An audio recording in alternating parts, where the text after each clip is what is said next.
Hello, everyone. Thank you for joining us for the Cause of the Week highlight. My name is Christy Kennel, Associate Director for the South Central Virginia and Albemarle Bay area for the Combined Federal Campaign. This week, we are talking about faith-based organizations. Building faith within our communities, assistance with local food pantries, safe shelters, assisting families during natural disasters are just some of the many services faith-based charities provide. Today, we have a selection of charities speaking with Ms. Julie Dudley, our other Associate Director for the South Central Virginia and Albemarle Bay area. I will let Julie take it from here, sharing videos and interviews with these organizations.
Catholic Near East Welfare Association works in places where poverty, war and displacement shatters innocent lives.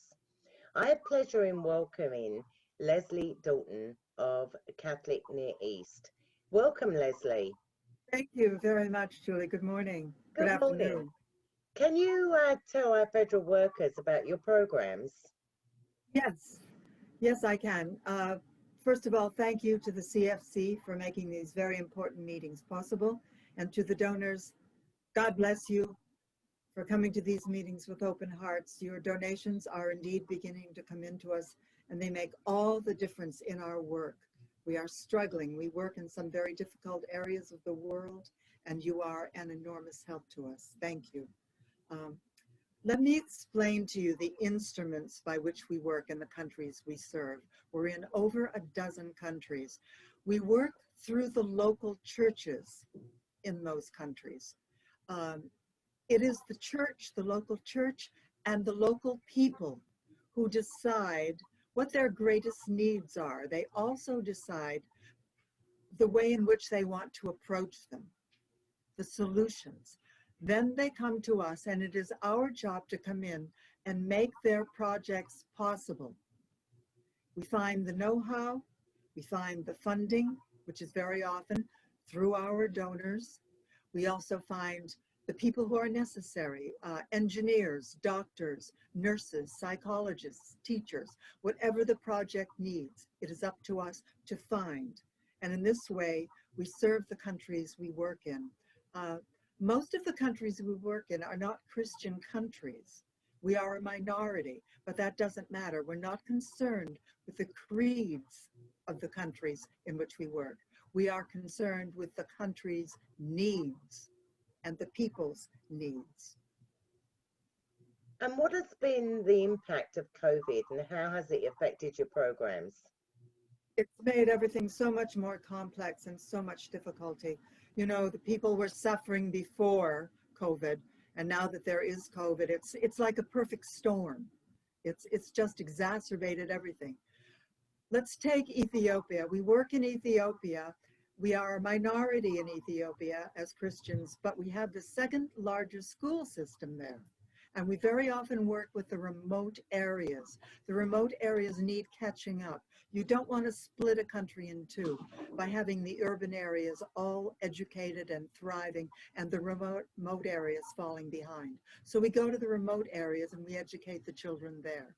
We thought the schools were scheduled to open, but now because of COVID, we understand that they will not be opening. And this is not good, Julie, because we not only educate children. We also feed the children in our schools, and very often we also feed the families of the children.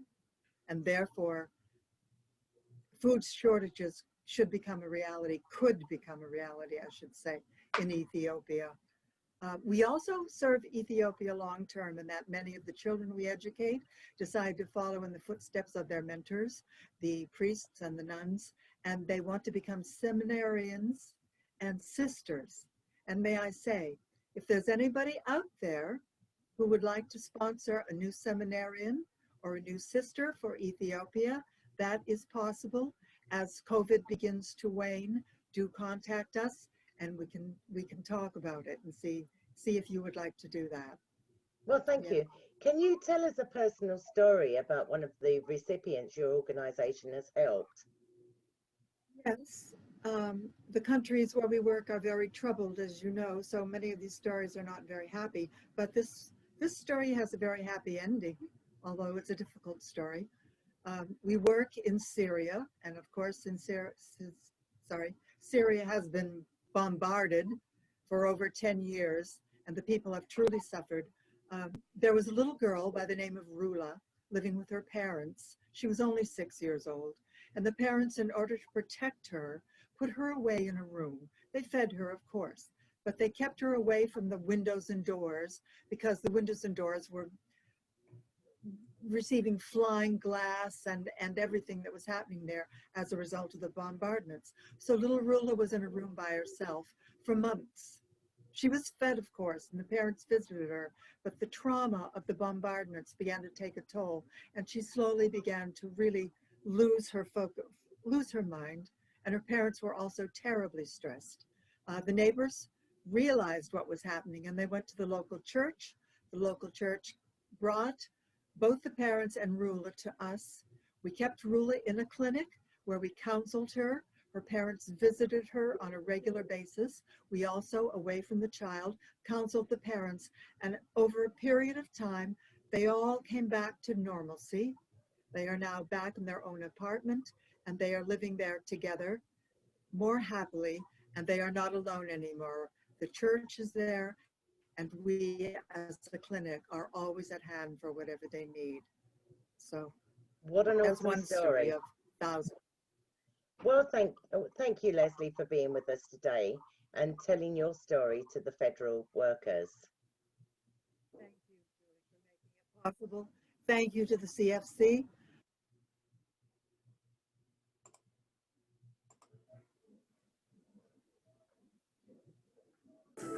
All right, take a look at these hard-working folks in Virginia Beach. They know a thing or two about helping others. Faith Works has been repairing homes in Hampton Roads for 20 years. Well, today they're celebrating a remarkable milestone, repairing their 1,000th home. 13 News Now reporter Adriana D'Alba tells us why this one is special. Beautiful. It's a labor of love. Yes, it is. This group of retirees volunteering with the FaithWorks Coalition is all in. They're restoring the safety around this home to perfection. It's the group's 1,000th project, improving the home of a Virginia Beach couple who has given so much to others. The change is meant to help the owner, Dan Shane, as he battled Alzheimer's and Parkinson's disease. They built a legacy in the community for helping the homeless, helping people that are in need. We really wanted to come and be a part of something that we could give back to them. Unfortunately, Dan passed away a few weeks ago, but they kept their promise to him and his widow, Deborah Maloney Shane. That kind of love and care in the community means everything.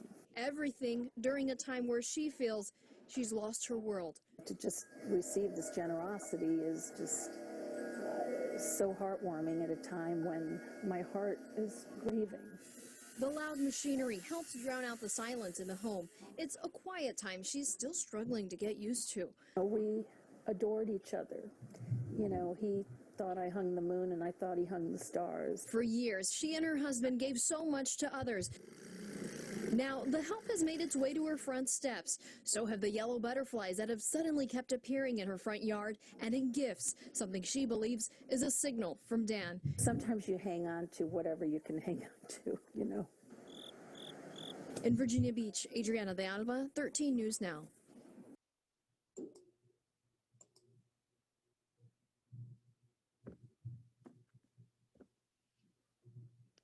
Faith Work Coalition improves quality of life in low-income neighborhoods, eliminating poor living conditions, and supports through their mission trips, especially in times of disaster. I have pleasure in welcoming John Nokoski, Faith Work Coalition. Welcome, John. Well, thank you so much. This is a real privilege to be able to talk to you and to be addressing others as well via the videoing. Great, thank you. Can you tell us, or can you tell our federal workers about your programs? Absolutely, absolutely. And just to start this off, I'm a Navy veteran, 24 years, and many of our volunteers are themselves veterans or federal employees. We live in Tidewater, Virginia, and it's a big Navy town, but it has all services, so big place. So Faith Work Coalition has a goal, and the goal is to eliminate substandard housing for low-income families wherever we can help, wherever we physically can reach. So when I'm talking about the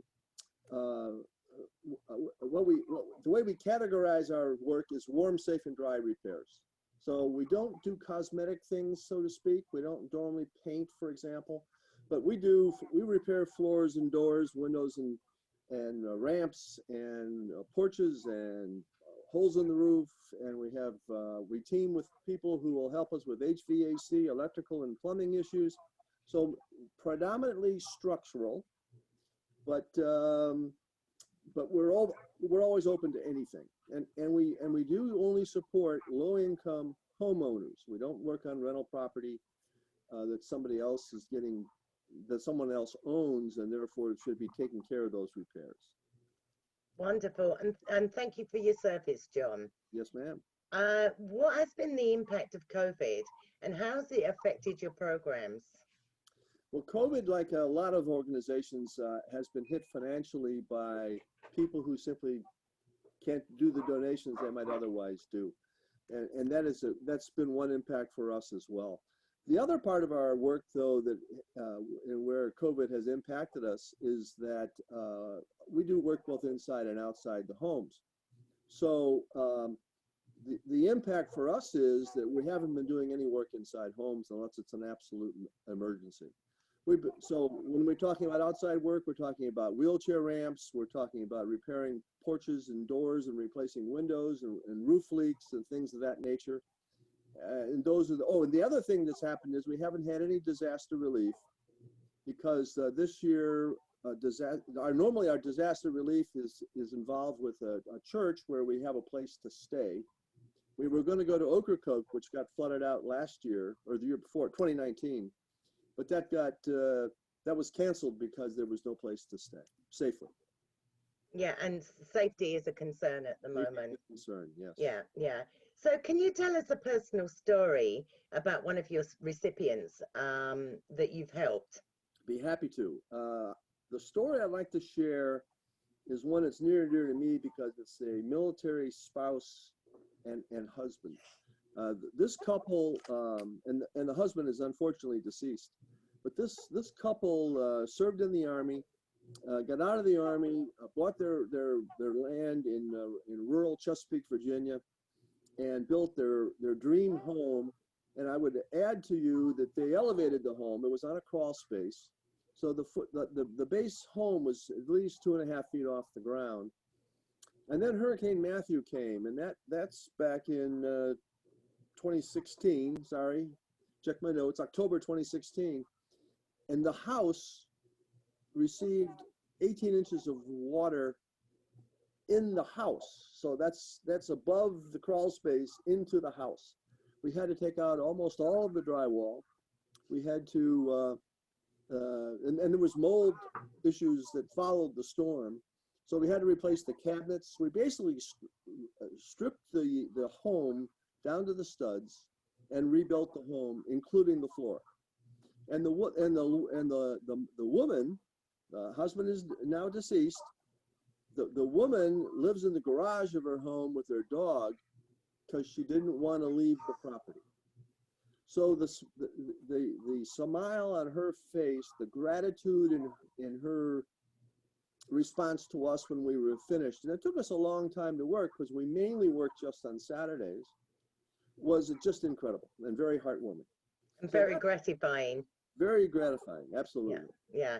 Well, thank you, John, for being with us today. My pleasure. And for some very enlightening information on your organization. Well, thank you very much for the opportunity.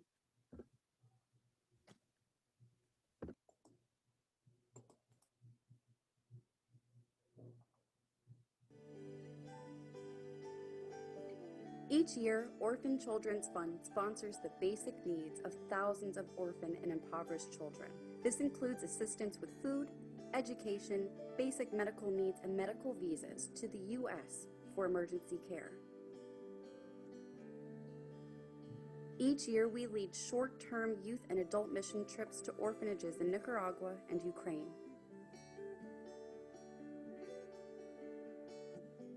Every Christmas, our organization partners with churches, businesses, and individuals to purchase gifts for children.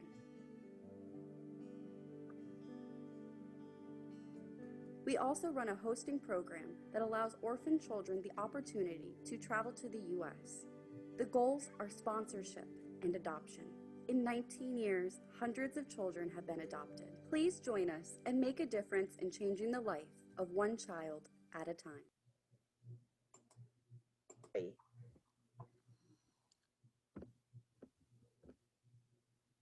There are many faith-based CFC charities helping people in our communities and around the world.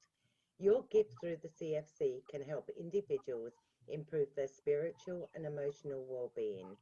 It gives me great pleasure to introduce Dr. Vincent Rossini from Orphan Children's Fund.